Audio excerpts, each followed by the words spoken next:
Assalamualaikum warahmatullahi wabarakatuh. Um, Allow me to introduce myself. I am Julaiha. Now I'm the fifth semester. I'm from English Education B 2018. Today in this video, I would like to explain or define the material of English for Specific Purposes by Mr. Isma.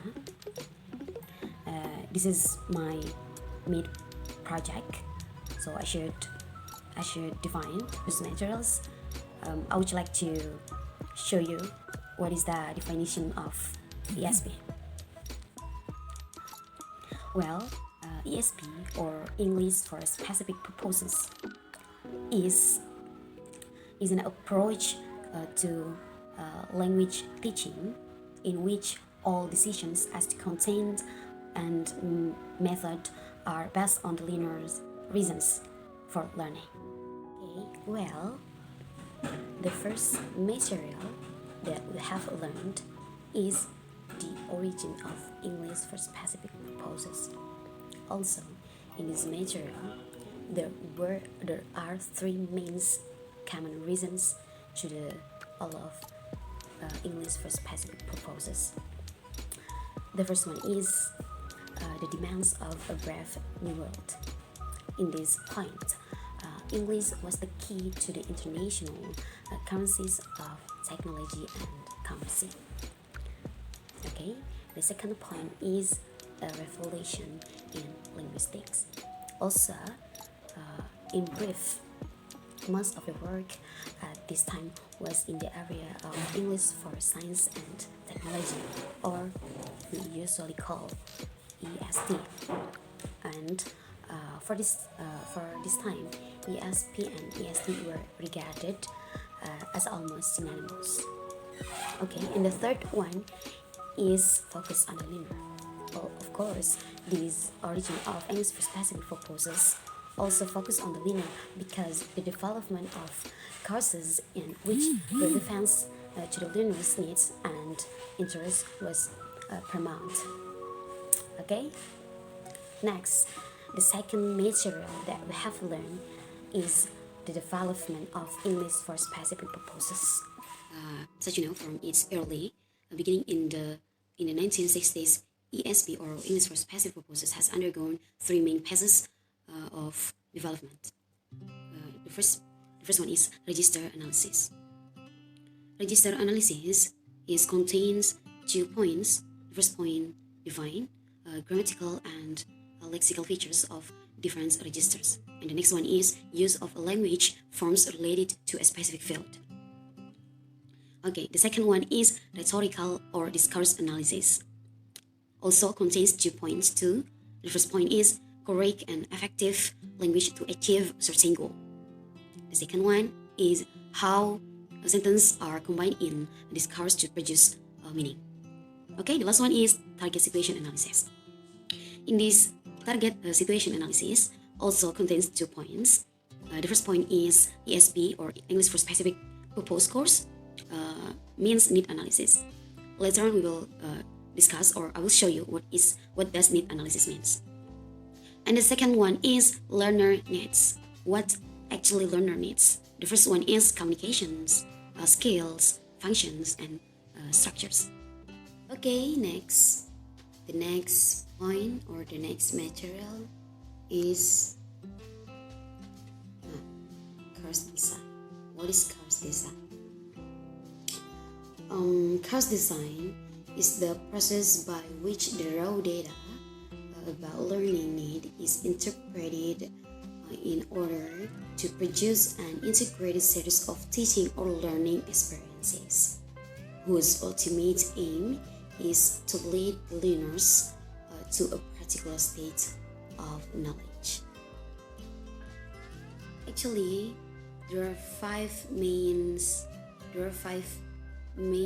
theories of learning.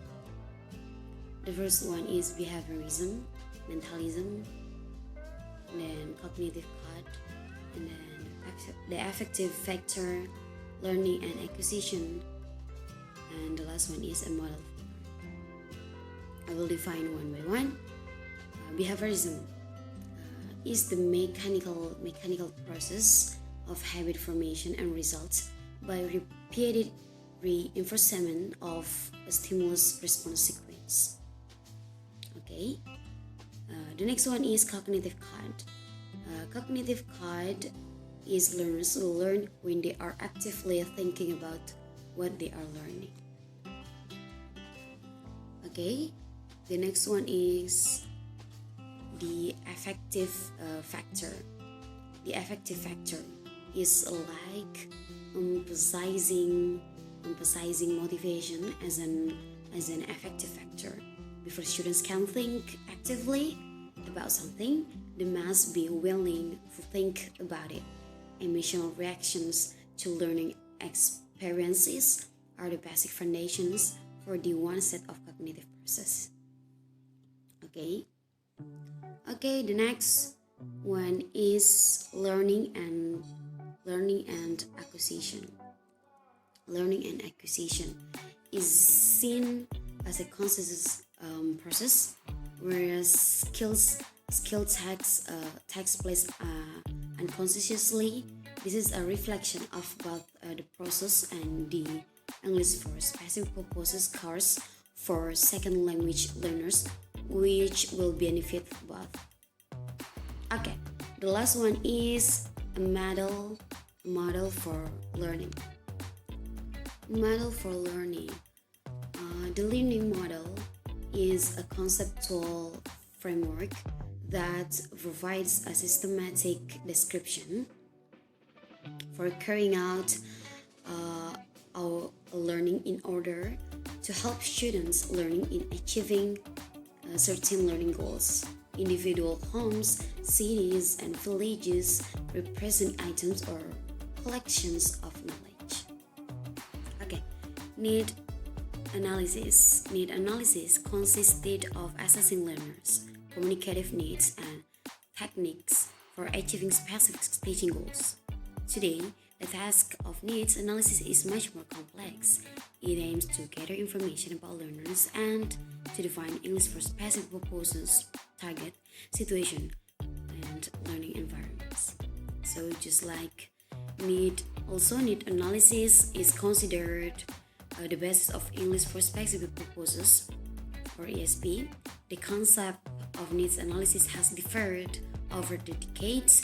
In the early stages of ESP, 1960s and early 1970s, need analysis consisted of assessing learners' communicative needs and techniques for achieving specific teaching goals. This material is approach to course design. Okay, there are 3 points in this material. The first is skill-centered. The next one is language-centered. And the last one is learning-centered. I will define one by one shortly. Okay. Skill-centered. That's not enough. We must look behind the target performance. We must look behind the target performance data to discover what process enables someone to perform. Those processes will determine the English for Specific Purposes course. Okay. The next one is language-centered. Language-centered approach says this is the nature of the language situation performance, and that will determine the English for Specific Purposes course. Okay, and the last one said the learning-centered approach. That's not enough either. We must look beyond the competence that enables someone to perform because someone acquires that competence. Okay. And finally, we move to the end of this material. Thank you for your participating and thank you for watching this video. The last I said, wassalamualaikum warahmatullahi wabarakatuh.